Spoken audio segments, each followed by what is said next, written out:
அன்பின் பிதாவே, இந்த காலை வேலைக்காக உமக்கு நன்றி செலுத்துகிறோம். ஆண்டவரே, நீர் எங்களோடு கூட இருக்கிறீர். அதற்காக உம்மை துதிக்கிறோம், ஸ்தோத்தரிக்கிறோம், உமக்கு நன்றி செலுத்துகிறோம். ஆண்டவரே, பரிசுத்த ஆவியினால எங்க ஒவ்வொருவரையும் நிரப்பி உள்ளான மனுஷன்ல எங்களை வல்லமையாய் பலப்பட இந்த காலை வேளையில எங்களை முற்றிலுமாய் அர்ப்பணிக்கிறோம். இந்த நாளின் வேத தியானத்தை எங்களுக்கு ஆசீர்வதித்து தாங்க. நீங்க எங்க கூட பேசுங்க. நேசிக்கிற இயேசு கிறிஸ்துவின் இனிய நாமத்தில் கேட்கிறோம் பிதாவே, ஆமென். அப்போஸ்தலர் 7வது அதிகாரம் 46வது வசனம். ஸ்தேவான் ஆஹ் ஆலோசனை சங்கத்துல அவனை குற்றப்படுத்தின போது பேசின வார்த்தைகளை தான் நம்ம தியானித்து வருகிறோம். இதுல தேவ ஆலயத்தை குறிச்சு தியானிக்கிறோம். முதல்ல மோசே மூலம் அவங்களுக்கு நியாய பிரமாணம் கொடுக்கப்பட்டது. ஆனா அவங்க கன்றுக்குட்டிய செஞ்சு வழிபட ஆரம்பிச்சாங்க இஸ்ரவேல் மக்கள். அதுக்கப்புறம் மோசேக்கு ஆண்டவர் சாட்சியின் கூடாரம் எப்படி செய்யணும் அப்படின்னு சொல்லி கொடுத்ததுனால வனாந்திரத்துல அவங்க வழி நடத்தி வரும்போது சாட்சியின் கூடாரத்தை செய்து தேவ பிரசன்னம் அதுல காணப்பட்டுச்சு. அதுக்கப்புறம் யோசுவாவை குறிச்சு தியானிச்சோம். யோசுவால இருந்து தாவீது நாட்கள் வரைக்கும் அந்த சாட்சியின் கூடாரம், ஆசரிப்பு கூடாரத்துலதான் அவங்க தேவனுக்கு பலி செலுத்தி ஆண்டவருடைய பிரசனம் அவங்களோடு கூட இருந்தது. இப்ப 46வது வசனம். இவன் தேவனிடத்தில் தயவு பெற்றபடியினால், இவன்றது தாவீது. தாவீதுக்கு தேவனுடைய தயவு கிடைத்ததுனால யாக்கோபின் தேவனுக்கு ஒரு வாசஸ்தலத்தை தான் கட்ட வேண்டும் என்று விண்ணப்பம் பண்ணினான். தாவீதுக்குள்ள ஒரு ஆசை வந்துச்சு, விருப்பம் இருந்துச்சு. என்ன விருப்பம்னா, தேவனுக்கு ஒரு ஆலயம் கட்டணும் அப்படின்ற விருப்பம் உண்டாச்சு. 1 ராஜாக்கள் 8வது அதிகாரம் 17, 18 ஆகிய வசனங்கள்ல நம்ம வாசிச்சு பார்க்கும்போது இந்த தாவீதோட விருப்பத்தையும், ஆனா ஆண்டவர் சொல்றாரு, நீ இல்ல, உன்னுடைய மகன்தான் அந்த ஆலயத்தை கட்டுவான் அப்படின்னு சொல்லிட்டு தேவன் தாவீதோட பேசுகிறத அங்க நம்ம வாசிக்கிறோம். அந்த ஆண்டவர் சொன்ன வார்த்தையின்படி 47வது வசனம், சாலமோனோ அவருக்கு ஆலயத்தை கட்டினான். தாவீது கட்டணும்னு விருப்பம் இருந்துச்சு, ஆனா கட்டினது தாவீதோட மகனான சாலமோன். ஆகிலும் உன்னதமானவர் கைகளினால் செய்யப்பட்ட ஆலயங்களில் வாசமாயிரார். உன்னதமானவர் அவர் தேவன் உன்னதமானவர். அவர் மனுஷன் கட்டின ஆலயங்களில் வாசமாயிரார். வானம் எனக்கு சிங்காசனமும் பூமி எனக்கு பாதப்படியுமாய் இருக்கிறது.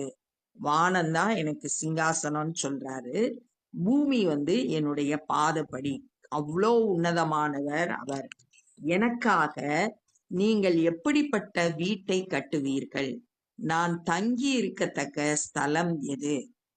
இவைகள் எல்லாவற்றையும் என்னுடைய கரத்தினாலே உண்டாக்கவில்லையா என்று கர்த்தர் உரைக்கிறார் என்று தீர்க்கதரிசி சொல்லி இருக்கிறானே.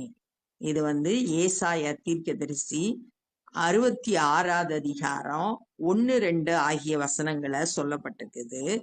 வானம் அவரோட சிங்காசனம், பூமி அவருடைய பாதப்படி. அவ்வளோ பெரிய தேவனை எப்படி நீங்க ஆலயம் கட்டி அவரை தங்கி இருக்கிற ஸ்தலத்தை ஏற்படுத்துவீங்க? வானம் பூமி எல்லாவற்றையும் என்னுடைய கரத்தினால உண்டாக்கினேன். எல்லாவற்றையும் படைத்த தேவன் உன்னதமானவர், பெரியவர். அவருக்கு எப்படி ஆலயம் கட்ட முடியும்னு கர்த்தர் கேட்கிறார். வணங்கா கழுத்துள்ளவர்களே, இருதயத்திலும் செவிகளிலும் விருத்த சேதனம் பெறாதவர்களே. இப்ப சுத்திலும் இருக்க மக்களை பார்த்து, வணங்காத கழுத்துள்ளவர்கள், இருதயமும் செவியும் விருத்த சேதனம் பெறல அப்படின்ற. உபாகமம் 10வது அதிகாரம் 16வது வசனத்துல, உபாகமம் 10:16 சொல்லியிருக்கு, நீங்கள் இனி உங்கள் பிடரியை கடினப்படுத்தாமல் உங்கள் இருதயத்தின் நுனி தோலை விருத்த சேதனம் பண்ணுங்கள் அப்படின்னு சொல்லியிருக்கு. இப்ப தேவையில்லாதத உங்க இருதயத்துல இருக்கக்கூடாது, அதெல்லாம் எடுத்து போடணும்.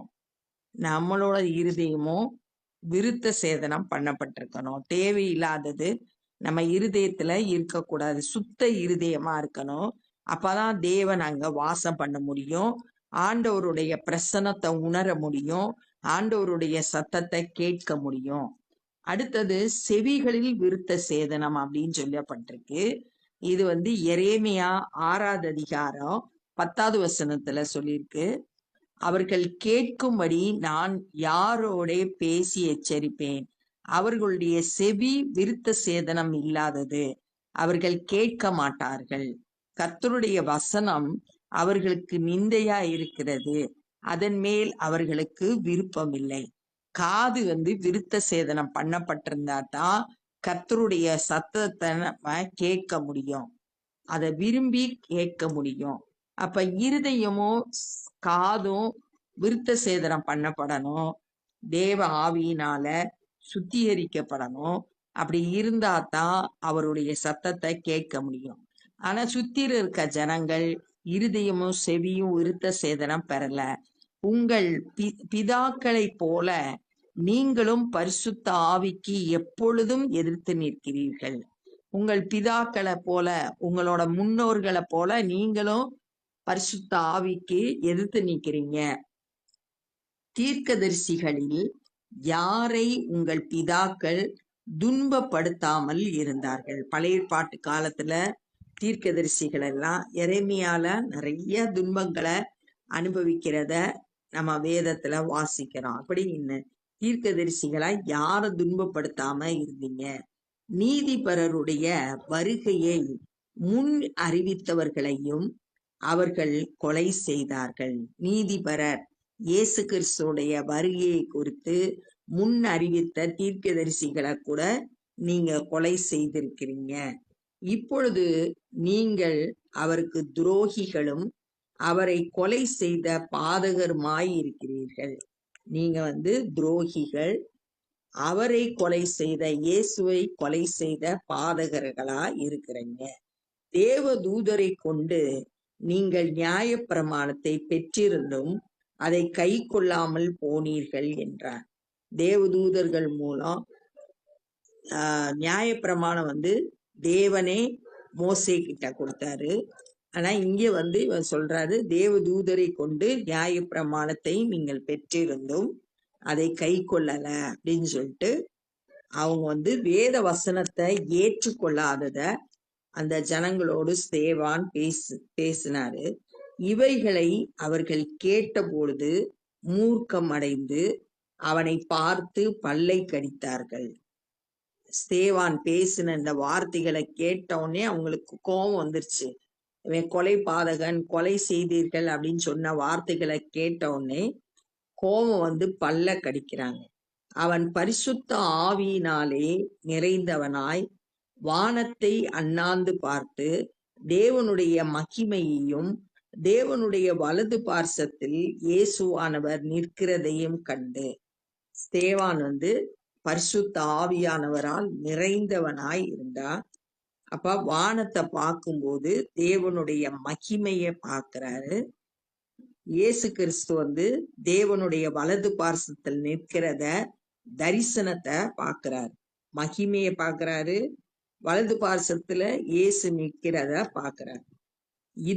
அதோ வானங்கள் திறந்திருக்கிறதையும் மனுஷகுமாரன் தேவனுடைய வலது பார்சத்தில் நிற்கிறதையும் காண்கிறேன் என்றார்.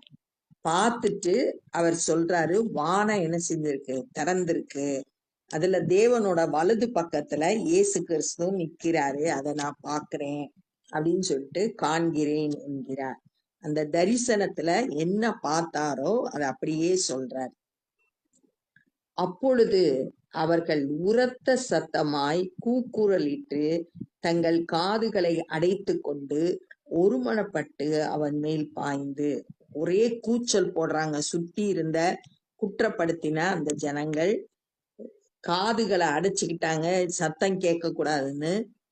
எல்லாம் ஒரே மனசா அவன் மேல பாய்ந்து அவனை நகரத்துக்கு புறம்பே தள்ளி அவனை கல்லெறிந்தார்கள்.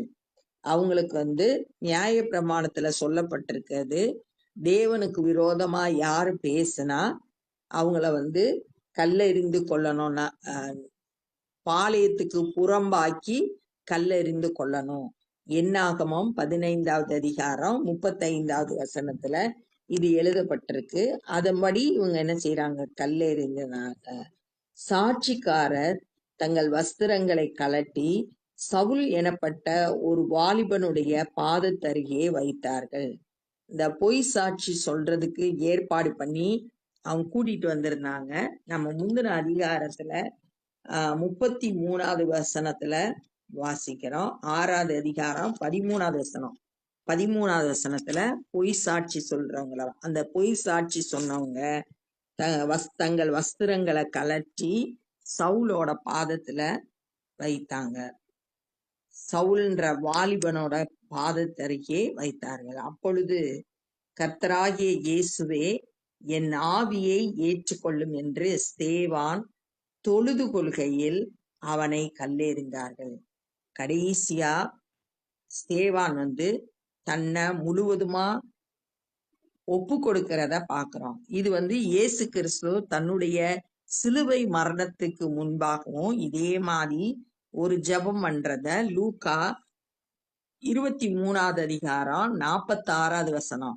இயேசு, பிதாவே, உம்முடைய கைகளில் என் ஆவியை ஒப்புவிக்கிறேன் அப்படின்னு சொல்லிட்டு தன்னை ஒப்பு கொடு. அதே மாதிரி இங்க ஸ்தேவானும் என் ஆவியை ஏற்றுக்கொள்ளும் அப்படின்னு சொல்லிட்டு இயேசுவினிடத்துல தன்னை முழுவதுமா ஒப்பு கொடுக்கிறாரு. சிலுவை மரணத்துல இயேசு செய்தது போல இங்க ஸ்தேவான் செய்கிறத பாக்குறோம். அவனும் முழங்கால் படியிட்டு, அவங்க கல்லெறிஞ்சாங்க, அவன் முழங்கால் படியிட்டு, ஆண்டவரே, இவர்கள் மேல் இந்த பாவத்தை சுமத்தாதிரும். அந்த கடினமான சூழ்நிலையில கூட தன்னை துன்பப்படுத்துற மக்களுக்காக ஸ்தேவான் ஜெபம் பண்றாரு. இவர்கள் மேல் இந்த பாவத்தை சுமத்தாதிரும், அவங்க செய்த தவற இவங்க மேல சுமத்தாதீங்க அப்படின்னு. இதுவும் இயேசு கிறிஸ்துவ மாதிரி சிலுவை மரணத்துல இயேசு லூக்கா 23வது அதிகாரம் 34வது வசனம், பிதாவே, இவர்களுக்கு மன்னியும், தாங்கள் செய்கிறது இன்னதென்று அறியாதிருக்கிறார்களே என்றார் அப்படின்னு சொல்லிட்டு அங்க வாசிக்கிறோம். இயேசுவ போல ஸ்தேவான் தனக்கு துன்பம் விளைவித்த மக்களை மன்னித்து அவங்களுக்காக ஜெபம் பண்றத இங்க பாக்குறோம். என்று மிகுந்த சத்தமிட்டு சொன்னான். இப்படி சொல்லி நித்திரை அடைந்தான். இதெல்லாம் சொல்லிட்டு மரித்து போனான். ஸ்தேவானுடைய மரணத்தை பாக்குறான். அப்ப இந்த நாள்ல நம்ம என்ன கற்றுக்கொண்டோம்னா, தாவீது தேவனுக்கு ஆலயம் கட்டணும்னு விண்ணப்பம் பண்ணா, ஆனா ஆண்டவர் சாலமோன் தான் ஆலயம் கட்டுவான்னு சொன்னதுபடி சாலமோன் ஆலயம் கட்டினா. ஆனா ஆண்டவர் சொன்னாரு, வானம் எனக்கு சிங்காசனம், பூமி எனக்கு பாதப்படி, கைகளால கட்டப்பட்ட ஆலயத்துல நான் வாசம் பண்ண முடியுமா? எனக்கு நீங்க ஆலயம் கட்ட முடியுமான்னு கேள்வி கேட்கிறாரு. எல்லாவற்றையும் உருவாக்குனது நான் தான், வானம் பூமி எல்லாவற்றையும் உருவாக்குனது நான் தான் அப்படின்னு சொல்லிட்டு சொன்ன ஏசாயா தீர்க்க தரிசனத்தை நினைவு கூர்ந்தத பார்த்தோம். அந்த சுத்தி இருக்க ஜனங்களை பார்த்து, உங்களோட இருதயமும் செவி காதும் விருத்த சேதனம் பண்ணல, நீங்க பரிசுத்த ஆவிக்கு எப்பயும் எதிர்த்து நிக்கிறீங்க, எப்படி முற்பிதாக்கள் எப்படி செஞ்சாங்களோ அதே மாதிரி நீங்களும் செய்யறீங்க. அவங்க தீர்க்கதரிசிகளை எல்லாம் கொலை செய்தாங்க. இயேசு கிறிஸ்துடைய வருகையை பத்தி அறிவித்த தீர்க்கதரிசிகளை குறித்து கூட கொலை செய்தாங்க. நீங்க எல்லாம் துரோகிகள், கொலை பாதகர்கள் அப்படின்னு சொன்ன உடனே, இயேசு கிறிஸ்துவை கொலை செய்தீர்கள் அப்படின்னு சொன்ன உடனே அவங்க கோபம் அடைஞ்சு பல்ல கடிச்சாங்க. அந்த நேரத்துல ஸ்தேவான் ஒரு தரிசனத்தை பார்த்தாரு. தேவனுடைய மகிமையும் தேவனுடைய வலது பார்சத்துல இயேசு கிறிஸ்து இருக்கிறதையும் நிற்கிறதையும் பார்த்தாரு. பார்த்துட்டு வானம் திறந்திருக்கதையும் இயேசு கிறிஸ்து தேவனுடைய வலது பக்கத்துல இருக்கிறதையும் நான் பார்க்கிறேன் அப்படின்னு உரத்த சத்தமா சொன்னாரு. சொன்ன உடனே சுத்தில இருந்த ஜனங்கள் காதெல்லாம் அடைச்சிட்டு சத்தம் போட்டு அவன் மேல பாய்ந்து அவனை நகரத்துக்கு புறம்பே தள்ளி கல்ல எறிந்தாங்க. சாட்சி பொய் சாட்சி சொன்னவங்க தங்களுடைய ட்ரெஸ்ஸை வந்து கலட்டி சவுல் என்ற வாலிபனோட பாதத்துல வைத்தாங்க. ஸ்தேவான் வந்து கடைசியா தன்னுடைய மரணத்துக்கு முன்பாக என்னுடைய ஆவிய உங்களுடைய கையில ஒப்பு கொடுக்கிறேன் அப்படின்னு சொல்லிட்டு தன்னை ஒப்பு கொடுத்து தொழுது கொண்டார். அடுத்து 2வது வந்து இவங்க மேல இந்த பாவத்தை சுமத்தாதிரும் அப்படின்னு சொல்லிட்டு தன்னை துன்பப்படுத்தின மக்களுக்காக ஜெபம் பண்றத தியானிச்சோம். இப்ப நம்ம ஜெபம் பண்ண போறோம். அன்பின் பிதாவே, இந்த நாள்ல நாங்க கற்றுக்கொண்ட இந்த வேத பகுதிக்காய் நன்றி செலுத்துகிறோம். நாங்களும் கூட ஸ்தேவானை போல ஆண்டவரே, மற்றவர்கள் எங்களுக்கு விரோதமாய் செய்கிற கஷ்டங்களை கூட நாங்களும் மன்னிக்க எங்களுக்கு கற்றுத்தாங்க. ஆண்டவரே, நாங்களும் எங்களை முழுவதுமாய் உமக்கு அர்ப்பணிக்க எங்களுக்கு கிருபை செய்யுங்க. நீங்க உன்னதமானவர் என்பதை, வானம் உமக்கு சிங்காசனம், பூமி உமக்கு பாதப்படி என்பதை ஆண்டவரே நாங்க நினைவு கூர்ந்தவர்களாய், எல்லாவற்றையும் உடைய கரம் படைத்தது என்பதை ஆண்டவரே நினைவு கூர்ந்தவர்களாய், உமக்கு செலுத்த வேண்டிய கனத்தையும் மகிமையும் செலுத்த ஒவ்வொரு நாளும் எங்களுக்கு கிருபை தாங்க. ஸ்தேவானை போல ஆண்டவரே உம்முடைய மகிமையும் ஆண்டவரே உம்மையும் கண்டு உம்மை ஸ்தோத்தரிக்க ஒவ்வொரு நாளும் கிருபை தாங்க. இந்த நாள்ல சுவிசேஷ பணியை செய்கிற ஒவ்வொருவரையும் உடைய கரத்துல ஒப்பு கொடுக்கிறோம். பயன்படுத்துங்க. அநேகர் உம்முடைய அன்பையும் வல்லமையும் கண்டுகொள்ள கிருபை தாரும். நாங்களும் சுவிசேஷ பணி செய்ய எங்களை அர்ப்பணிக்கிறோம்.